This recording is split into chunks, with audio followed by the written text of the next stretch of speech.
ഒരു കുട്ടിയുടെ മനസ്സ്, മനുഷ്യ മനസ്സ് ഒറ്റയ്ക്ക് വളരുന്നില്ല, അത് മറ്റൊരാളുടെ മനസ്സിൽ നിന്നാണ് വളരുന്നത്. ഒരു കുട്ടി ജനിക്കുന്നത് ശാരീരികമായി ആശ്രയിച്ചിട്ടാണ്, എന്നാൽ മാനസികമായി പൂർണ്ണമായിട്ടല്ല. ഒരു കുട്ടിക്ക് സ്വന്തം വികാരങ്ങളെ നിയന്ത്രിക്കുവാൻ കഴിയുന്നതിന് മുമ്പ് മറ്റൊരാൾ ആ വികാരങ്ങളെ നിയന്ത്രിക്കുവാൻ സഹായിക്കണം. അവരുടെ പ്രശ്നങ്ങൾ സ്വീകരിക്കണം, മനസ്സിലാക്കണം. പതുക്കെ പതുക്കെ അവർക്ക് സഹിക്കാൻ കഴിയുന്ന രൂപത്തിൽ അത് തിരികെ നൽകണം.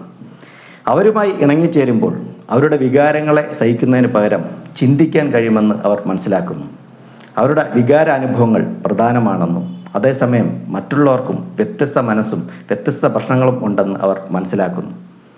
ഈ അനുഭവങ്ങൾ അവർക്ക് ലഭിക്കുന്നില്ല എങ്കിൽ, അതവർക്ക് ഭീഷണിയായി തോന്നുന്നുവെങ്കിൽ അവരുടെ ആശ്രയം നിയന്ത്രിക്കുവാൻ അവർ വേറെ വഴികൾ തേടും. ആ വഴികൾ ചിലപ്പോൾ നേരായ വഴികൾ ആകണം എന്നില്ല. ഒരു കുട്ടിക്ക് കൊടുക്കുന്ന സ്നേഹവും കരുതലും അവൻ്റെ വ്യക്തിത്വത്തെ അളക്കുന്ന അളവുകോൽ മാത്രമല്ല, മറിച്ച് അവരുടെ മനസ്സിൽ കെട്ടിപ്പൊക്കുന്ന ശക്തമായ ബന്ധങ്ങളാണ്. മനസ്സ് ബുദ്ധിയല്ല.